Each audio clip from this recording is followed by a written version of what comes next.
Hi everyone and welcome to the Pitchfork Fiber podcast. This is episode number 11. My name's Hunter, I'll be your host today.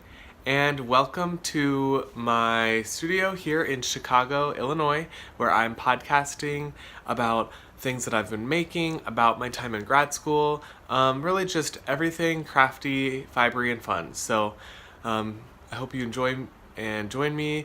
You can follow me on Instagram at Pitchfork Fiber.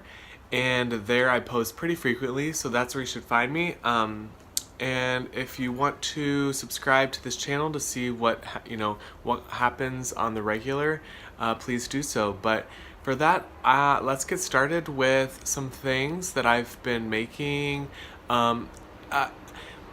Forewarning, my windows are open, and it's kind of funny. It's very cold outside. It's like low, it's like 40 degrees, quite low, 40 degrees Fahrenheit, like 6 degrees Celsius, something like that. But my studio apartment is very, very, very hot because I don't control the heat. It is controlled by the property, and I just open the windows to cool it down. So I am wearing, though, well, first of all, this is a t-shirt that says Inferno. It's from Arizona State, where I went to undergrad. But I'm wearing my Antonio cardigan, which is a pattern by Coco Knits, I believe. And it's really awesome. This is Malabrigo Rios in the VAA colorway, and it's just gorgeous. This is really great representation of the color. It's a really dark kind of teal, forest green, earthy grass greens, and then pops of like a lighter, sage green over here. So it's really beautiful. I love it. It's perfect for all the time use, wear, whatever. The buttons on the button band I made actually out of polymer clay. These are really cool little polymer clay taggles. So I really like that, and I want and am planning on making another one of these because it's literally just the perfect like throw it on kind of a thing. So, but yeah, so with that being said, I have been in a little bit of a knitting rut. Not knitting rut, I've been knitting a lot, but I'm just like, where I'm at in my knitting is just not working so well. Or maybe it is, but I just don't know. So I'll start off with what I've been working on the most. And if you follow me on Instagram, you'll see the progress. And it's my Cascade sweater by Michelle Wong. And it's out of Cascade 220 Birch in the Birch Heathers colorway, and it's beautiful. And this is it. This is the sweater. This is awesome representation of the color. Like, the lighting's wonderful right now, but it's this beautiful like mustardy green, mustardy yellow color. Yeah, I mean, I love it. That's beautiful. So right here is this really wonderful texture pattern. I did a tubular cast on for the bottom. This is this is a bottom up pattern. And then there's this really beautiful middle, like it's on the middle and the back, this cable section, which is really just unbelievable and not very hard. So I love this. And then the side panels have this really pretty detailing that it's kind of like a seam, like a mock seam that goes all the way up and down the side. So that's really cool. So I'm in love with it. However, I thought I was at the point where I should be stopping for the arms, and adding in the sleeves, which I have yet to knit, but I just thought, oh, I might as well just like take it off the needles, put it on some spare yarn and see. And like my needles that I have are smaller than the circumference of the body, so it is a little scrunched up while I'm knitting. But then when I took it off, okay, precursor, I swatched for this and I didn't hit gauge, and then I swatched again and I still didn't hit gauge, but I was hitting gauge for a size smaller. So if I knit a size smaller, or I was not hitting gauge, but if I knit a size smaller with my gauge, I would still hit my desired. So I think I'm knitting the 42-inch chest circumference, but I wanted the 46. But now that I think about it, 46 is ginormous. I wanted it to be really big and like, oh, I wanted it to be, really comfy and cozy. But as I look at this, this looks huge. it like literally, it just looks really, really wide. And when I go to, block this, like it's only gonna get bigger. And so I thought, maybe when I block, I'll just like pull it down more than out. But I think it's gonna grow, and it just seems giant. But I compared a sweatshirt to it, and it really wasn't that different. So I'm thinking I'm just gonna keep going, and I don't know, we'll see. As long as the sleeves are fit, the right length, and the neck isn't huge, or it will look like it's supposed to be big. Someone on Instagram commented, like, as long as the neck and the sleeves are good, it will just look oversized and look good. So I thought, you're right, but I still have like, I think an inch or two more to go before I actually do stop, because when I took it off, I realized it was a little short of what the intended measurement I need to go is. But I'm really happy with it. I've been knitting on it pretty often when I go to work. I work at an art museum, and sometimes when I'm at the front desk and we're slower, I'll just knit, and then when a customer comes in, I greet them and everything and put it down. But a lot of times people are like, whoa, that's so cool, are you knitting? I'm like, yeah, I am, I'm knitting a sweater. And I've been surprised with how many people are like really fascinated with what I'm doing, even though I'm not like showing them. I'm just, I put it down, like, are you knitting? So it's been kind of fun to talk to people. But anyways, so that's that. It's taking a while. It's all over texture and cables, so it will take a while, but I've been making quite a bit of progress. Second thing that I want to show you is a hat. And again, like this whole knitting rut, I'm like in this where it's like, it's nothing that I have is like, I don't know. I don't feel like this is perfect for me. I want the sweater so much, but I just don't know if it's like perfect in the sense of the sizing, like I'm kind of making it work versus it being perfect. So I started a hat.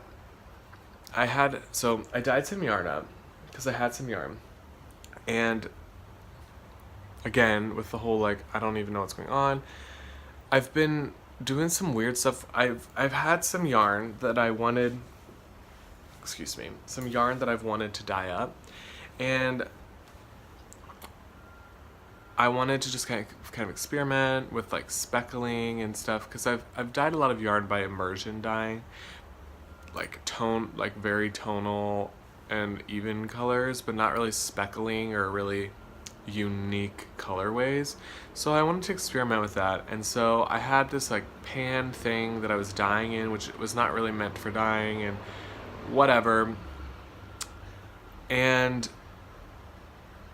I ended up kind of like burning my yarn, and this is not the first time this has happened, and it's only been when I've been using this pan, so it's definitely too shallow, there's not enough water, it's getting too hot, I don't know.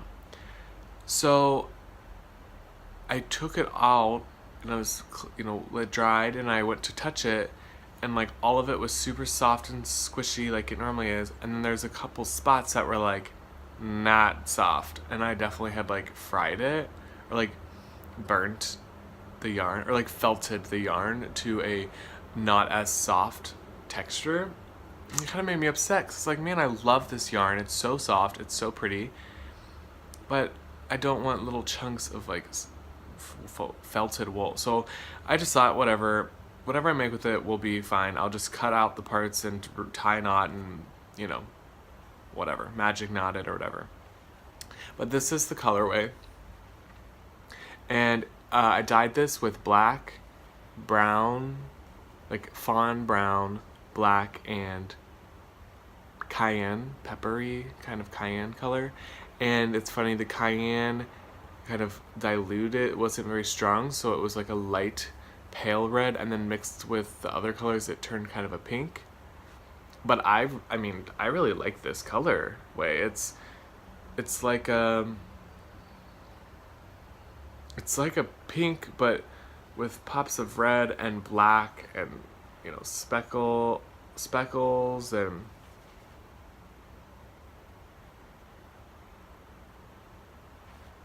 I don't know, I really like it. But so I thought I want to make a sock head hat.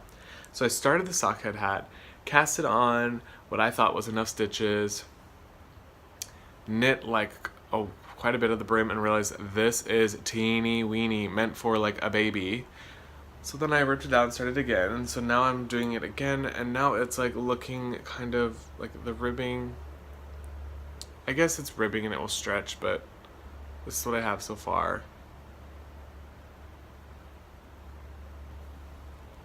This is it. Like, it's like a mustache. It's like, I don't know. We'll see.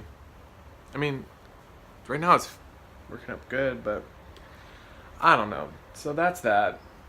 And then I really want to start another sweater. I wanted to do a Fair Isle sweater like a while ago, and if you've watched my past episodes, you've kind of heard me talk about that. But I'm over that right now. I'm like, I want another one of these out of Malabrigo again. But Malabrigo, like, it's cheaper than some other yarn, but again, I'm like poor. I don't have money to be spending on yarn, because the money I do have needs to be spent on like groceries and electricity and internet, stuff like that. Oops, sorry. But you know, I thought, well, Malabrigo is the most cost-effective, like really nice yarn that I still really like. I thought about maybe dyeing some, but my dyeing has not been very successful lately. So I thought about maybe experimenting with some other yarn like later on when I have more time to devote to that. And then, but I really like the Malabrigo. I mean, it's like so nice. And this Antonio sweater, so it's the Antonio / Antonia, or Antonia / Antonio, because it's unisex really. And I mean, I absolutely love this. I like that it's a little bit tighter on the arms, like it's a little bit more fitted, so it's not huge and bulky. I really like the fit of this, and I love the idea of just like a cardigan you can wear open and just something else, another layer. But yeah, that's that. That's all I have for knitting really. I have been bogged extremely down with school. I'll talk about that later because I know a lot of you are here to see what I've been making, but a lot of my time has been devoted to writing and reading, so just letting you know. Next thing I have is something that's totally different than what I normally do, but it's really exciting. So I've talked about this a little bit before, but I'm really interested in kind of political quilting or activism quilting with a purpose. And I work at a gallery called Alpha Wood Gallery. It's not like a traditional gallery where you go in and people can like buy work and things like that. It's a museum, and it's based on, it's called Then They Came for Us, about Japanese American incarceration in the 40s and the undue justice that they were given as American citizens, but then they were incarcerated because of their Japanese heritage. So this whole issue was kind of brought to life due to the current political climate and other things. And so it was created to share, knowledge about this horrible historical event that many people, including myself, didn't really know about. So I'm working there, and they have a lot of activists and speakers and people that are involved with social justice come into the museum and kind of do workshops and different things. And so this one woman came in. I cannot say her name, so I'm gonna put it right here. But look her up because she has amazing work. She creates banners, these like activist political banners that are really awesome. They combine fiber, like kind of craft fiber arts, fabric, tactile art, together with activist platforms and different ways of speech. So I created one. I'm in the process of creating one, and mine is gonna say "Museums Matter." So I'm gonna post a couple images of the banners here as I'm talking, because the banners are really cool. They're just like, slogans or sayings or things that are been put together in a really aesthetically pleasing and attractive to look at way, which is really reminiscent to political quilting. Now these these are kind of quilting, but they're more of a banner quilting. They're not sewn together with multiple layers of fabric, but more of just applied to a piece of fabric. But mine is gonna say "Museums Matter" because I'm a museum studies and exhibition studies graduate student. So what I'm gonna do is I have this. I'm gonna try to show you this. I have this amazing fabric that is this yellow mustard green, beautiful, like one of my most favorite colors. You can totally see like the resemblance between this color and my Cascade sweater. But this is gonna be my background. But I didn't really like that there were flowers. Like, it didn't really do anything for me. So I decided to dye up some fabric that I'm gonna pair with it, but then cut and then sew back together. So it's kind of like a quilt. I'm gonna make this into a quilt rather than a banner.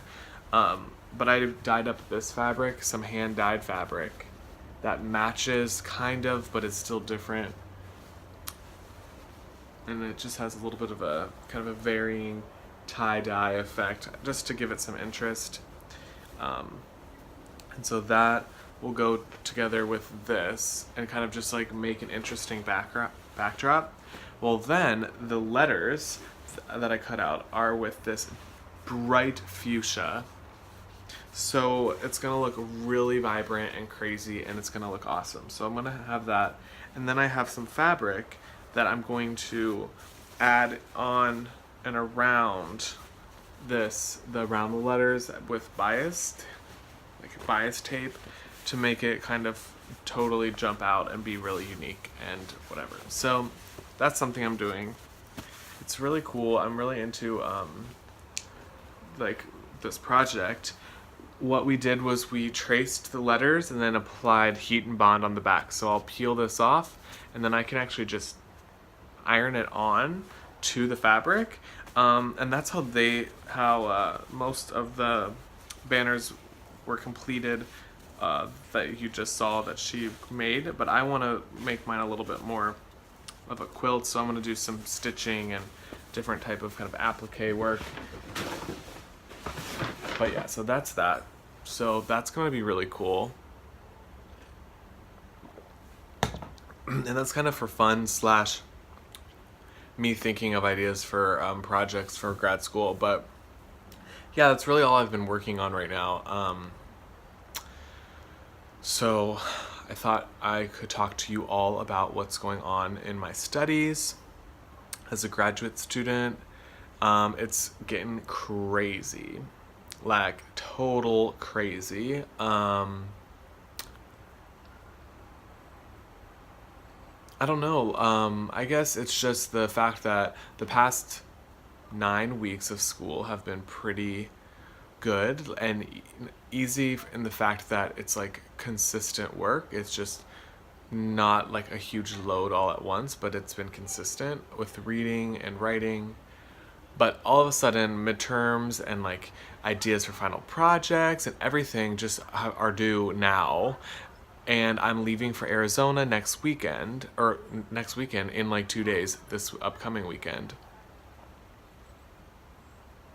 So everything is due right now, and a lot of it now it's becoming real that like, oh, we have a month left until the semester's over, and our finals have to be, created and turned in, and this isn't like your like undergrad where it's just like, oh, a final paper, but these are like serious projects that take a lot of time and effort and like can't just be thrown together. I mean, you really need a month to work on them. So that's been a little bit stressful. In one of my classes, writing for exhibitions, we've been learning how to write, and I'm really enjoying this class because I feel like I am a good writer. I could write a good essay, a good research paper, like a normal student. However, this has really pushed me to expand not just academic writing, but a type of writing that's used specifically in museums. And that is what we've learned as being an unbiased, very detached way of writing, like where we are not putting ourselves into the writing, but more speaking by analyzing and interpreting the work. So what you see on wall labels or wall text or introductory labels for exhibitions, those are the things we've been learning to write. However, another part of working in museums and writing is types of critique and reviews, and that is where you do have to put yourself in and be a lot more personal with your writing. And that's something that I'm not necessarily comfortable doing. Like, I've never done that really. I've always written very academically. So writing, by putting my own viewpoints in, and my own personality into my writing was kind of hard. And we had to write a long essay, personal essay, based on a cultural event or topic. And I was like, what am I going to write about? And then my teacher said, make sure it's something that you really can sink your teeth into and you really have a personal preference or like a stance on it. So I decided to write on Rhinebeck, the New York State Sheep and Wool Festival, because last weekend it happened, and that was when I was writing my paper. So I'm pretty proud of my paper. It's only about 1,000 words, so it's not very long, but it's kind of a fun piece on my perspective of Rhinebeck and kind of my personal connection to Rhinebeck, even though I've never been. And I'm really proud of my writing. I have yet to be critiqued for it, so I'm not sure. I mean, it's a first draft, so there's a lot that needs to be revised to make it better and more successful, but I'm really proud of kind of my direction or my vision of the way the paper went. So that's kind of fun and fiber related. Maybe, I don't know, maybe I'll share it with you or put it somewhere where you can read it, or I'm not sure. But that's something that's kind of cool. It's just a little personal piece, something that you'd see in like a magazine. Not really newspaper writing. It's kind of a personal, journalistic style, fun, playful, humorous. So that's cool. My other class in that class I also have to be, Monday I have a paper due that is a proposal for my final, which I have to curate a theoretical show, and write all of the text for the show, which is kind of daunting because I have no idea what I want my show to be about. My Wednesday class I'm need to just work on, and then my class on Friday, which is my collections class. We had to go to a museum, go through their collection, find two objects that are not related, and then put them in conversation with one another, taking their context and creating kind of bringing them together in an unusual or non-conventional way. So I created mine on the Maxwell Street Market, and street vendors, and this kind of outdoor bazaar market vending place scene that was very popular in Chicago from really the turn of the 20th century, all the way up until 1994, when it was kind of ended due to a lot of political things and expanding of a university, things like that. So I am writing a paper on that currently, which I just literally stopped to record this because I wanted a break. So I've been doing that, and it's just, there's a lot. I have a lot going on, but it's also good because I feel like I'm like at least doing stuff that I want to do and is important to me. So, other exciting news. Yesterday, I had. So for flashback or go, I'm gonna take you back. Maybe about a month ago, I was asked to think about being an installer for a show, an exhibit, which is on the west side of Chicago, and the show was called Image of Research, and it's not a traditional art show, but it's a show based on photography of graduate and master's students' research, and it's a 2 and 3D exhibit where there was a juried panel, and then this was the 10th year of the image research contest, and so they did a show just highlighting all the past winners, this year's winners, and some like notable researchers and things like that. And so my job, I was hired on to be the installer. So that means literally showing up and taking the artwork and putting it on the walls. However, I was working with someone who was not familiar with exhibitions or with gallery spaces or with really with museums in general, and so he was not really sure of what to do, and being hired just to install. Normally, if you're an installer or a preparator like I was this past summer at museums, like your job, you walk into the gallery, all of the artwork is already placed where it needs to be on the wall, that it's just kind of on the ground or like resting somewhere. The curator has already determined where it is going to be, the spacing, everything. Literally all you do is just make sure that it's hung appropriately at the right height, level, and safely. So that's what I was thinking I was going to do. I was going to walk in, take my measurements, put it on the wall, and be done. However, this man was really unaware of all that went into creating an exhibit, so I ended up being the exhibition designer. And I designed a whole exhibition, a 4-room. The gallery has 4 rooms, one larger area, and then 3 smaller little mini areas in the gallery. There was like 40 pieces hung on the walls, and then 2 video installations, and all of the install was done yesterday. And then, that being an unconventional type of gallery, normally you have multiple days to install, and then, once everything is perfect, lighting and everything is done, you have an opening reception maybe.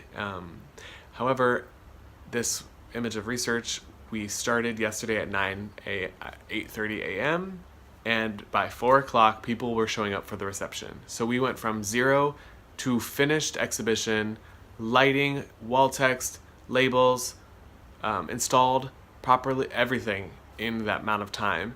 So me and along with one other person helped me, Alexis, who also is a graduate student in the Museum Exhibition Studies program, a year ahead of me, and we were in charge of creating. And so together we kind of co-designed the exhibition.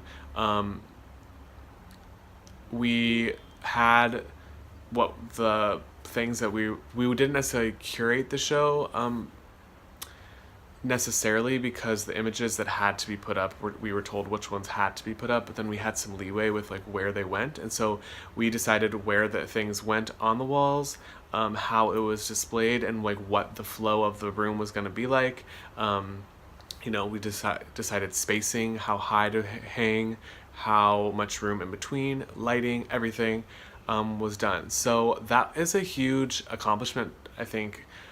For me, I'm really proud, because normally people who are in the art community and art world don't get this type of opportunity to do something with so much freedom with artwork, and in an art situation where the curator or the exhibition designer is already determined. Like at a Gallery 400 is a very well-known gallery, and normally they have a whole team that kind of does this, but because this was through the university, the person who was in charge had never run or created an exhibition. So I was kind of like, I kind of had to do it, because if not, the exhibition would not have been really successful.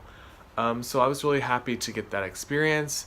The opening was amazing. There was hundreds of people. I'm gonna post some photos. Like the photos I'll post are not very good. You don't get a sense of the space in the room, but you can see some of the images and how many people were there.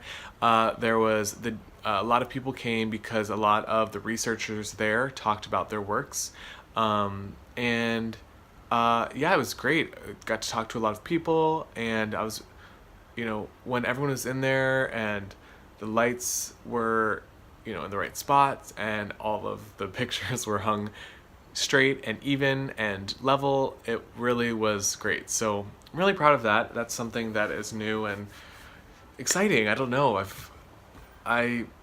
Working at Phoenix Art Museum, I was like the lowest of the totem pole in the preparators, so I never would have been able to have the authority to like decide where things went or how they were. I literally was an assistant to an assistant, which was an awesome experience, because the things that we were working with were world famous, world class, very high and expensive objects.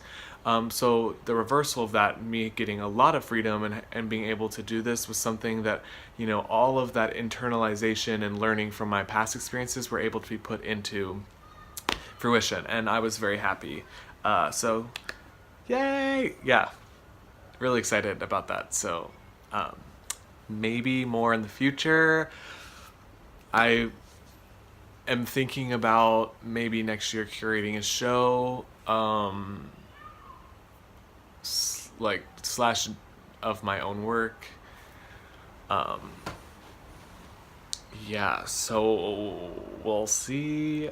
Life of an art student slash museum ed student. Like, the thing I love about this program, I'm rambling, but I just feel like I want to talk about it because it's so awesome. What I love about museum and exhibition studies is that it's really an anthropological way of looking at things. In anthropology, you're looking at the way people, the way people understand and interpret and interact and live and everything. But being in museum and exhibition studies, it's like looking at objects and the way that they are presented and how people are able to interpret and be in a space. And I'm really learning that it's more than just about objects and about the way that they're displayed, but it's about creating an environment that's welcoming and accessible and so much more. And that's really exciting because my past in education and having a little bit of experience in preparation and like kind of designing, that gives me a lot of tools in my tool belt to be able to create exhibits and things that are really successful. And within the art community around Chicago, which is quite extensive. I mean, there's a lot of really influential people within the art world here in Chicago. Being it, it is a cultural hub for a lot of art.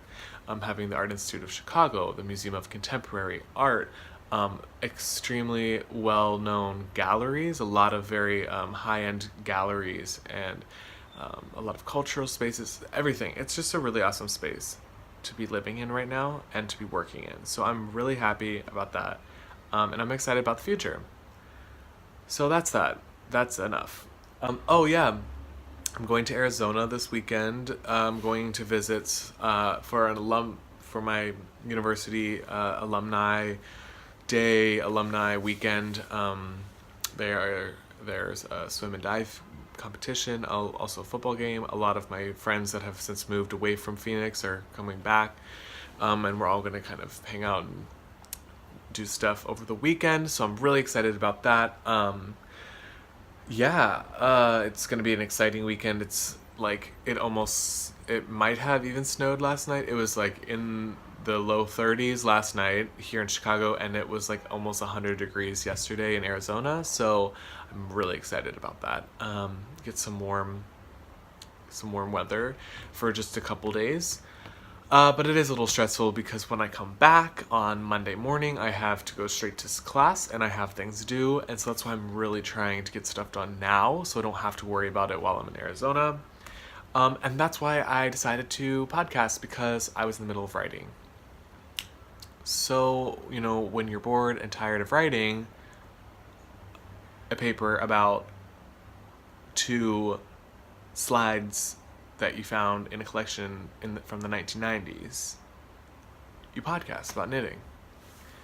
So, yeah, I think I'm going to experiment some more with some dyeing, maybe even later today, because I really want to see how this turns out. I'm going to experiment with a new style of dyeing or kind of process of dyeing that I've never done before. So I'll fill you in next time I talk to you all.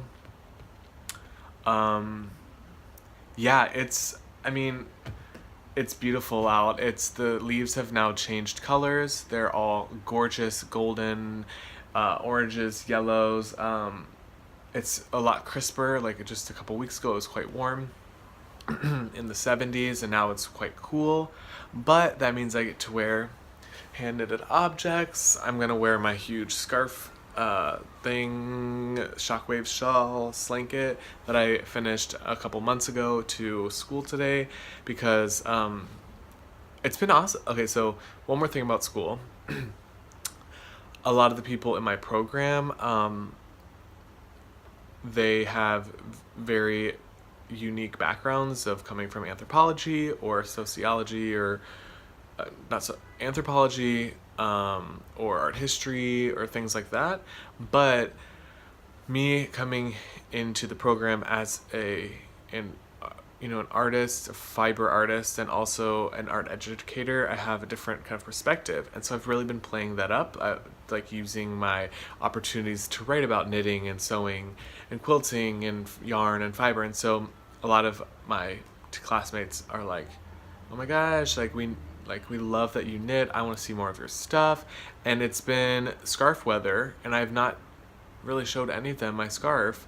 And I keep talking about my ginormous Shockwaves shawl, slanket, and I've not worn it because it's been too warm. But now I'm gonna wear it today and show them how amazing it is and how ginormous it is, because it's 10 feet long, which is huge. So I'm excited.